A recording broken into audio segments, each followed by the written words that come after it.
देखिए, अगला प्रश्न है नवोदय की शेष बची प्रश्नों में आज हम लोग आगे पढ़ना शुरू करेंगे। पहला प्रश्न यहाँ पे आज के दिन का है, राजेश का भार राम की भार से 5 किलोग्राम कम है। किससे तुलना कर रहा है बेटा? राजेश और राम की तुलना हो रही है। किसकी तुलना हो रही है?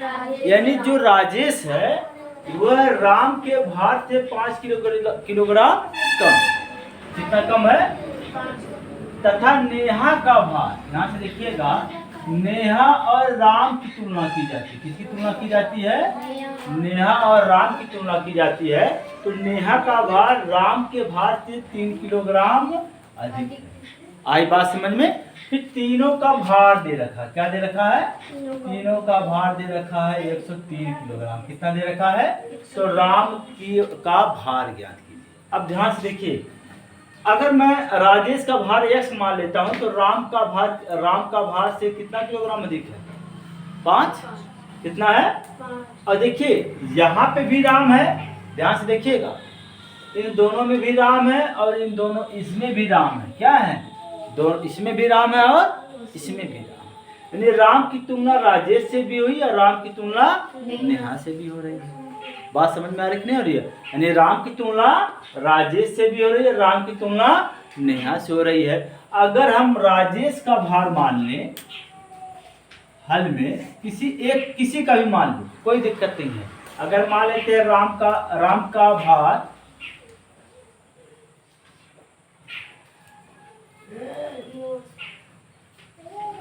x kilogram. कितना बेटा? राम का भार और राजेश का भार कितना हो जाएगा?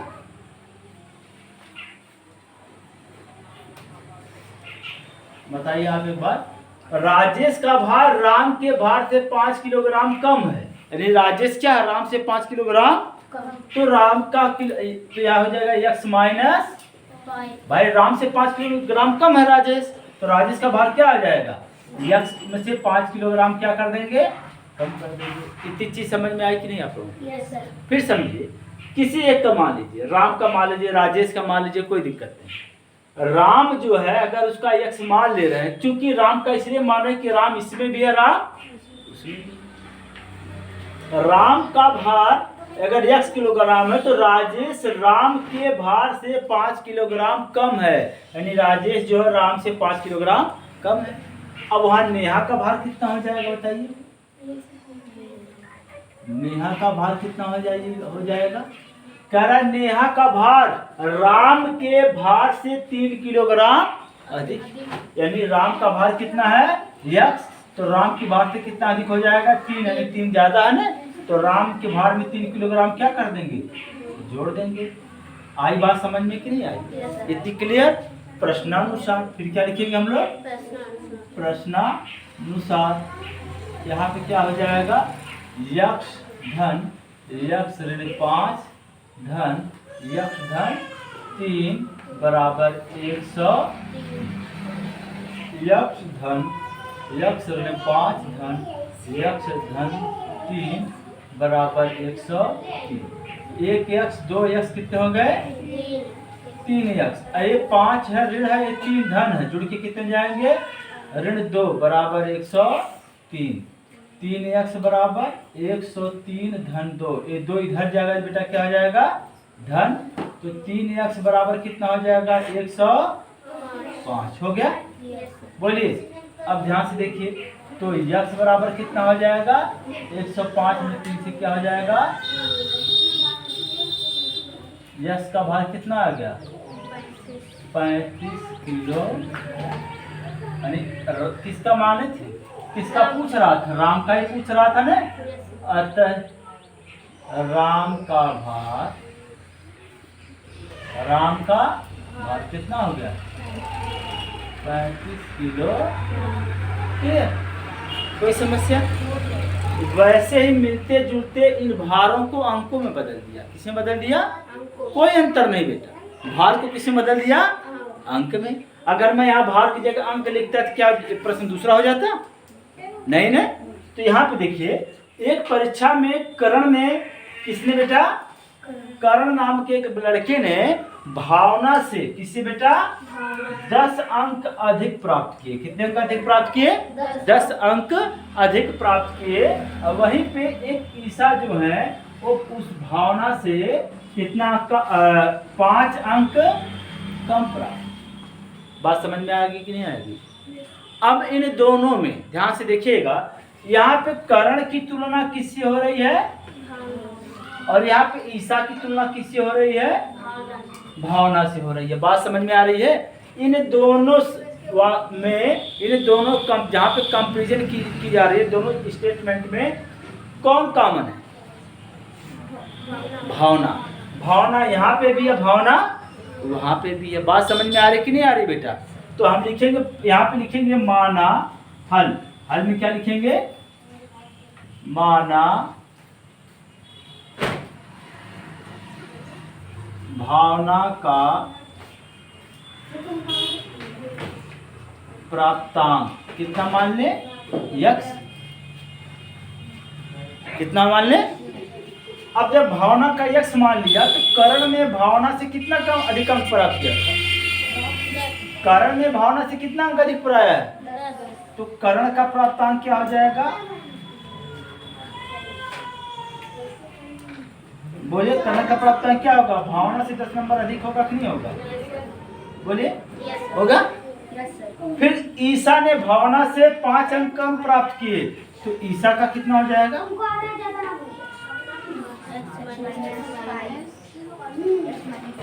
यानी भावना से कितना कम है? 5। कोई दिक्कत? प्रश्नानुसार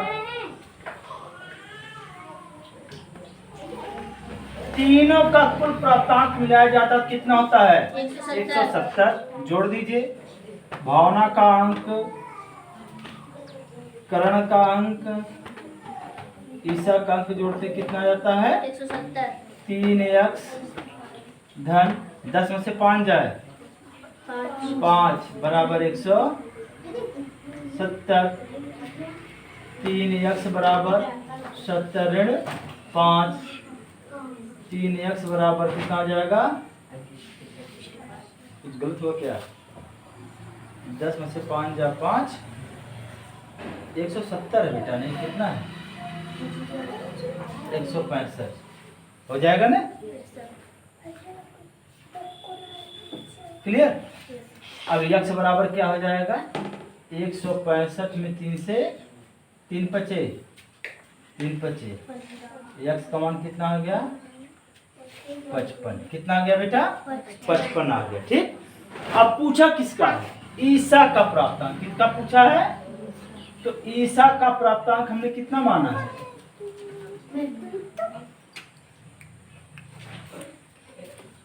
ईसा का प्राप्तांक कितना माना है? बोलिए, ईसा का कितना माना है? X minus 5।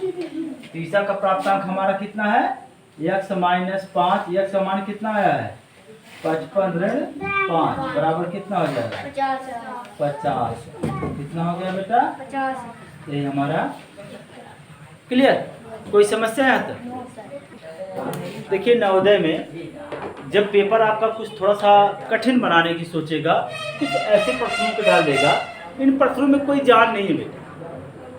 आप ये नहीं कि इस चीज़ को देख लें कितना बटा है, कितना भाग भरा है, ऐसे आप घबराइएगा मत। ऐसे आप घबराइएगा मत। इन प्रश्नों को आप खूब ध्यान से सोचिए, अपने आप को रख लीजिए। किसको रख लीजिए? कि जैसे पहला प्रश्न क्या कह रहा है कि एक दूध वाले के पास 48 लीटर दूध है। कितना कुल दूध की संख्या मात्रा कितनी है? 48। अब कह रहा है उसका 5/8 भाग एक परिवार द्वारा ले लिया गया, यानी 48 लीटर का 5/8 भाग एक परिवार ने खरीद लिया। कितना भाग खरीद लिया? 5/8 भाग खरीद लिया। कितना भाग खरीद लिया? इसके बाद कह रहा है कि 3 लीटर दूध दूसरे परिवार ने ले लिया। अब 3 लीटर दूध भी उसमें से बिक गया। पहले 5/8 भाग बिका, यहाँ पे भाग दिया है, यहाँ पे लीटर। इसके बाद वो कह रहा है कि शेष दूध को 20 लीटर बनाना है। क्या कितना बनाना है? 20 लीटर बनाना है। तो उसमें कितना और दूध डाला जाए या पानी डाला जाए? प्रश्न ऐसे भी आएगा, पानी डालने की बात करें या दूध डालने की बात करें। तो एक चीज बताइए, प्रश्न को जब हम लोग हल करना शुरू करते हैं तो पहले कहाँ से शुरू करते हैं? जहाँ पर कुछ टोटल दिया रहता है। तो कुल दूध की मात्रा कितनी बताइए? कुल दूध की मात्रा कितनी है? 48 लीटर है। कितना है? अब एक परिवार द्वारा लिया गया दूध, परिवार द्वारा लिया गया दूध, यहाँ पे बेटा एक परिवार क्या है? अब देखिए एक परिवार कितना दूध लेता है? 5/8 भाग लेता है। क्या लेता है? किसका लेगा 1/5 भाग? एक 5/8 किसका भाग लेगा? किसका लेगा? 48 लीटर का। किसका लेगा बेटा? 48 गुणे 5/8, 8 6 48, 6 25 30। कितना आ गया? यानी एक परिवार ने 30 लीटर दूध उसका खरीद लिया। अब 30 लीटर जब दूध खरीद लिया तो शेष दूध कितना हुआ? अब बताइए शेष दूध की मात्रा बोलिए। 48 में से 30 घटा देने कितना आ जाएगा बेटा? 18 लीटर। अब देखिए जब पहले परिवार को दूध देके जब वो जाने लगा तो उसके पास कितना दूध बचा? 18 लीटर। कितना बचा? फिर आगे जैसे गया तो दूसरे परिवार ने कितने बेटा? दूसरे परिवार ने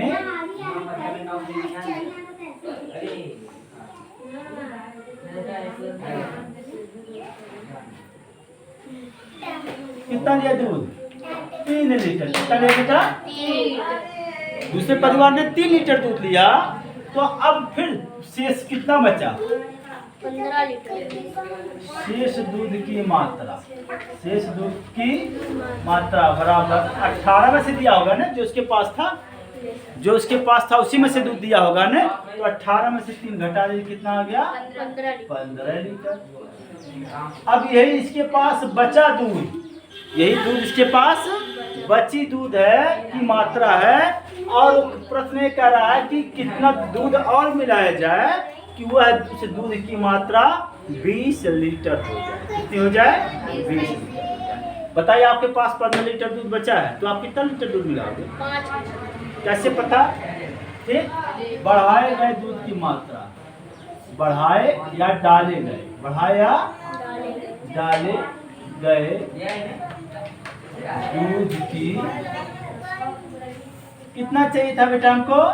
20। कितना बचा है? 15। कितना आ गया? 5। यही आपका उत्तर आ गया। आसान। Yes sir. इसी प्रश्न को पानी में बदल दिया। यही प्रश्न किस में बदल गया? पानी में, टंकी में। कंफ्यूज मत होइएगा, यही सेम ऐसे भी लगेगा। एक चीज बताइए, टंकी में कुल पानी की मात्रा कितनी है? 45 लीटर। तो यहाँ पे लिखेंगे पानी की टंकी की धारिता, धारिता मतलब उसकी क्षमता कितना है? 45 लीटर। भरी हुई, एक मिनट, कितना भरा हुआ? 3/5 भाग पानी से भरा है ना? टंकी में पानी बराबर 45 का कितना भरा है? 3/5, 5 नवा यानी 27 लीटर पानी टंकी में मौजूदा टाइम पर है। यही कारण टंकी 3/5 ही भाग भरी हुई है। बात समझ में आ रही है कि नहीं आ रही है? और इसमें से 5 लीटर पानी प्रयोग में लाया गया। तो प्रयोग में क्या लिखेंगे? प्रयोग में लाया गया पानी की मात्रा कितना प्रयोग में लाया गया बेटा? 5 लीटर। कितना प्रयोग में लाया? 5 लीटर। अब शेष पानी की मात्रा कितना बचेगा? कितना लीटर पानी था पहले? पहले कितना था? 27। तो 27 में से 5 लीटर पानी प्रयोग कर लिया, कितना बचा? 22। 22 लीटर। कितना बचा बेटा? 22 लीटर। अब कह रहा है कि इस टंकी में कितना पानी और डाला जाए कि यह टंकी पूरी तरह से भर जाए। तो पूरी भरने के लिए कितना लीटर चाहिए? 45। और 45 में पहले से ही 22 लीटर आपका बचा हुआ है कि नहीं है? तो टंकी में डाले गए पानी की मात्रा, टंकी में डाले गए पानी की मात्रा भैया कितना धाता 45 है, 22 लीटर पहले से पड़ा हुआ, कितना हो जाएगा? 23 लीटर। बोलिए। यानी 23 लीटर अगर आप पानी भर दोगे तो टंकी फिर पुनः पूरी तरह से भर जाएगी। क्लियर? कोई दिक्कत?